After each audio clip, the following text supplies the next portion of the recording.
নমস্কার, আমি সুজাতা রান্নাঘরে সবাইকে জানাই স্বাগত। আজ আবারও হাজির হলাম আরেকটি নতুন রেসিপি নিয়ে, চিংড়ি মাছের ভাজা। এটি সম্পূর্ণ অন্যরকম। আজ সেটাই আমি করে দেখাবো আপনাদের সামনে। তাহলে রেসিপিটি দেখতে থাকুন।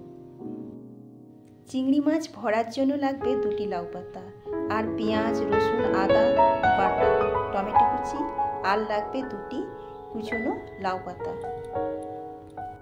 একটা বাটিতে নেব 200 গ্রাম চিংড়ি মাছ। ওতে দেব কুচানো লাউ পাতা, আদা, পেঁয়াজ, রসুন বাটা, টমেটো কুচি, 1 চামচ হলুদ, পরিমাণ মতো নুন, আর 2 চামচ সরষের তেল। এবার সমস্ত কিছু ভালো করে মেখে ঢাকা দিয়ে রেখে দেবো 5 মিনিট। এবার আগে থেকে মেখে রাখা চিংড়ি মাছগুলো লাউ পাতার মধ্যে দিয়ে দেব। তার সাথে অ্যাড করব পরিমাণ মতো চিনি এবং 3-4টে কাঁচা লঙ্কা। তবে আপনারা চাইলে চিনি নাও দিতে পারেন।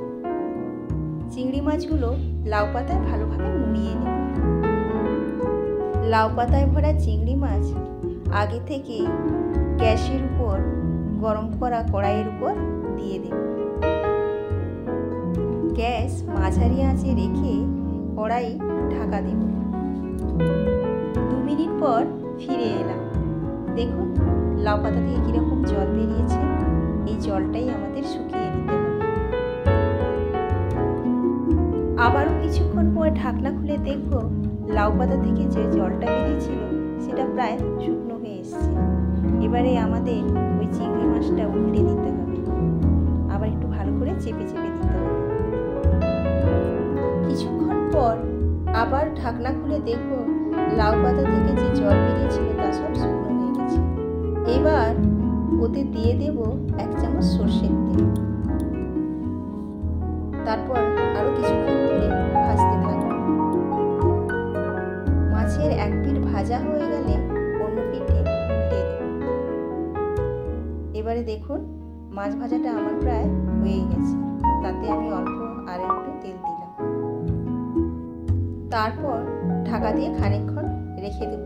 গ্যাসটাও অফ করে দেব। গরম গরম ভাতের সঙ্গে এরকম চিংড়ি মাছের ভাজা খেতে অসম্ভব সুন্দর লাগে। আপনারা বাড়িতে অবশ্যই ট্রাই করবেন। আশা রাখছি আপনাদের ভালোই লাগবে। সবাই ভালো থাকবেন, সুস্থ থাকবেন। নমস্কার।